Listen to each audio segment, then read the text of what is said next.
Hello and welcome back to Automotive Tales. On today's episode, we're going to look back at 3 years of Concours of Elegance at Hampton Court Palace.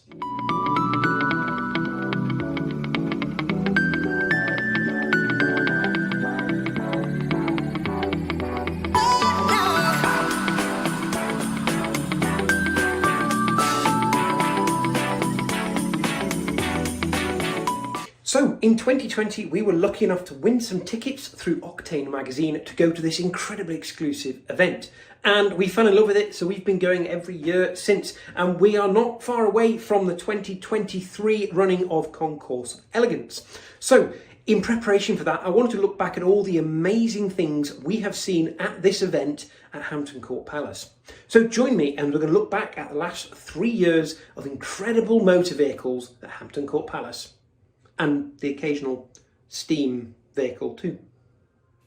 So first up is car launches. So almost every year at Concours of Elegance, they preview or launch a new car. Back in 2020, we saw the launch of the Aston Martin Victor. This was its first appearance in public, this one-off Q-commissioned road-legal V12 hypercar. The Aston Martin Victor is based on the 177 and the Vulcan, and while we didn't get to hear it sing, it houses a 7.3 litre 836 horsepower V12 developed with Cosworth. It was built for an unnamed Belgian collector.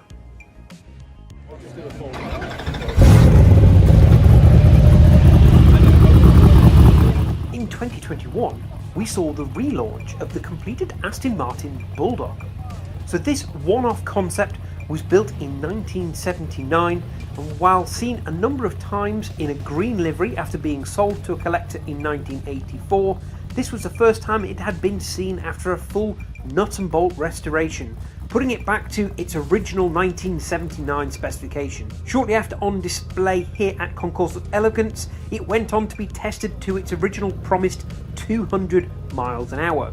In June 2023, it actually achieved a staggering 205.4 miles per hour.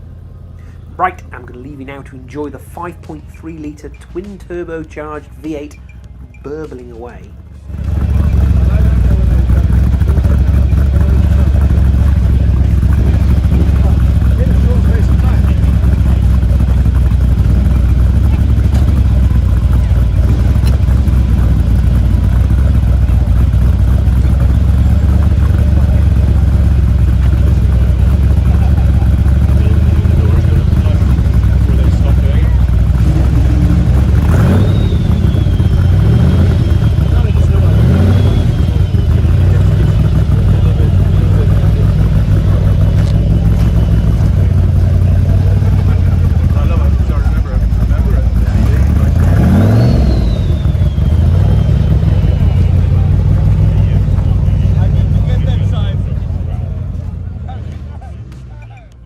Next one to iconic cars, and there really are some icons of the motoring industry at Concours of Elegance. Every year we see exquisite things like this collection of McLaren F1s. When was the last time you saw two F1 GTRs in the same place at the same time?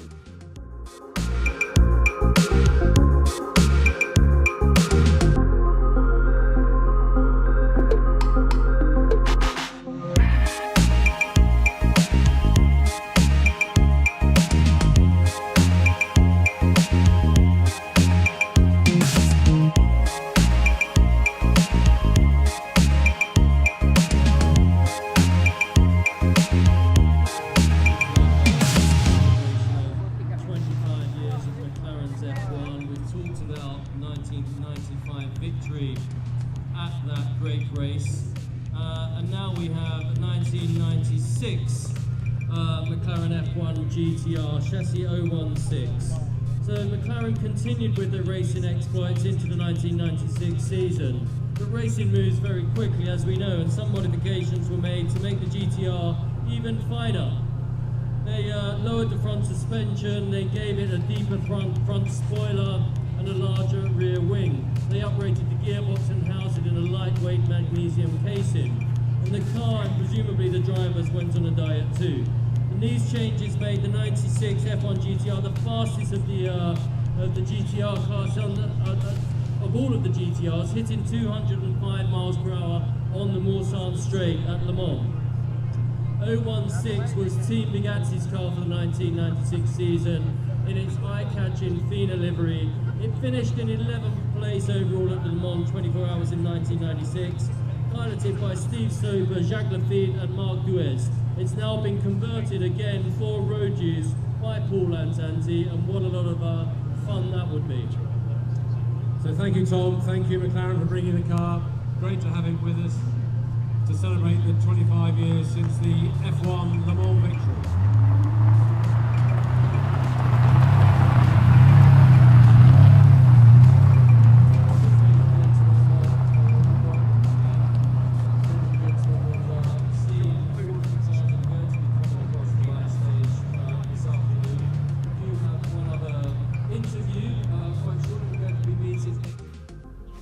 Is there any more iconic Ferrari than the Ferrari F40?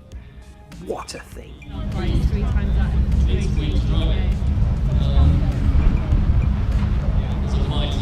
Here is a magnificent motor car indeed. This is 1932, an 8-litre Bentley saloon by XJ220. The 8-litre was in fact the last valiant attempt by Bennett to turn the company around. Certainly had the credentials. Sticking with Italy, what about a Lamborghini Countash?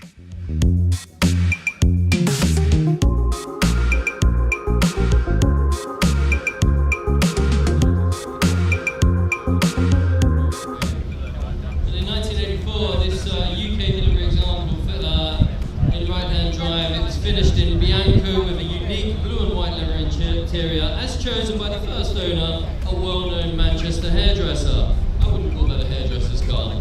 Some may argue that the purity of the original Countach design was compromised as the model evolved, but for this enthusiastic owner, it really is the rear wing, the chin spoiler, the wheel arches, and low-profile tyres that create the masterpiece supercar statement that has never been equalled.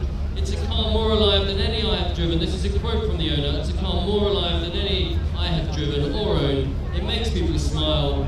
It's a supercar. One day when I can't drive anymore or petrol is no longer sold, I will just screw it on my bedroom wall and simply look at it. But don't put it above your bed. Oh, yes. Quite full. Thank you for bringing it. 1960. Ferrari 250 GT Coupe Pininfarina with Dr. Cecilia Bordeaux, who's not in the car.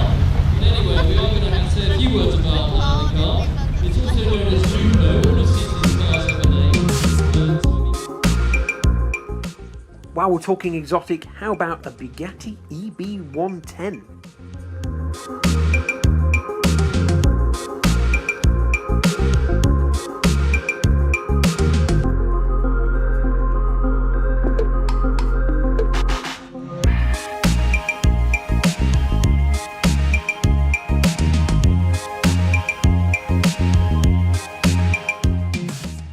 Equally exotic from the UK, we have an XJ220. When was the last time you saw one of those in the flesh?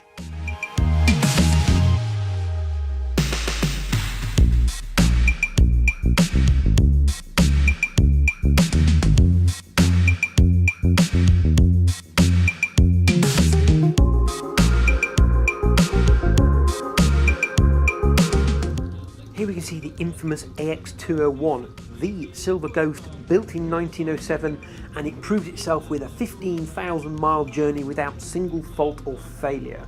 What an incredible machine, believed to have sold in 2021 for somewhere between $75 and $100 million. Wow.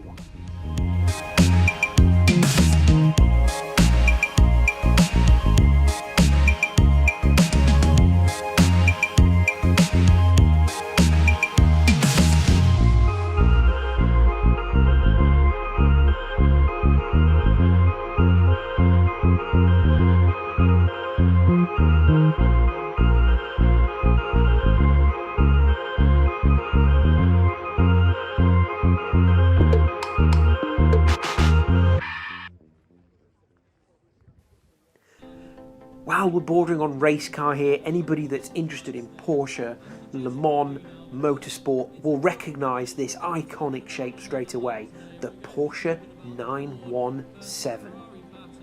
Doesn't really get much more iconic than that. Pretty well at Le Mans, and now we have the 1969 Porsche 917K. You don't often see these cars being driven at events like this. This is the actual car, the actual 917, that achieved Porsche's first ever overall win at Le Mans, with Hans Hermann and Richard Atwood at the wheel against fierce competition from Ferrari in the fire trials. That looks good, beautifully driven. This is that actual car. The first victory would pave the way for Porsche winning at Le Mans a staggering 19 times so far. Just to put that into perspective, if you want to carry on, yeah.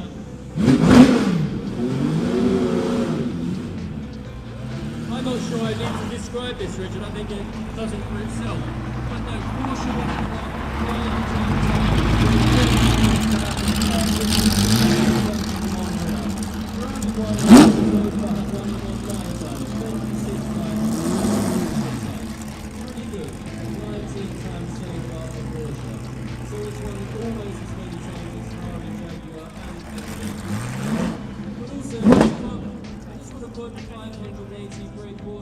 It's not all concept cars, race cars and exotic cars at Concours of Elegance. There's also room for the weird and wonderful.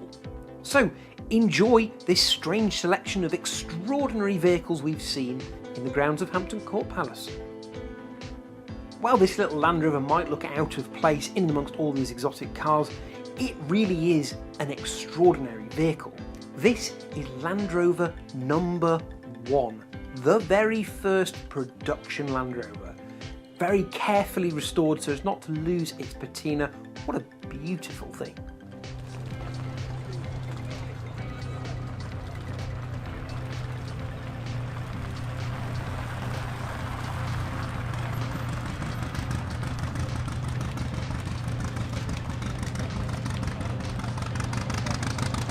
Does it really get any more extraordinary than this?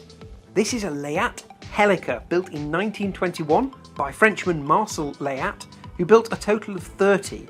And yes, that is a fan propelling the car along. I wonder why these never took off.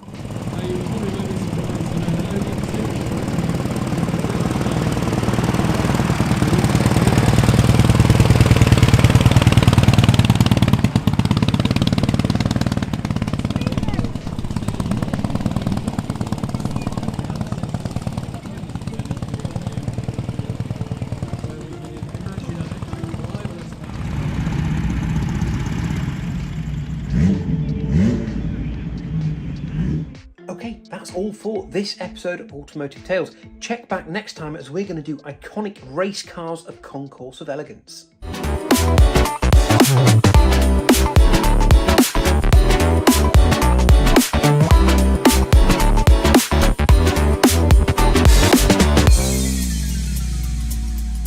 Don't forget to like, comment, share and subscribe. Thank you for watching.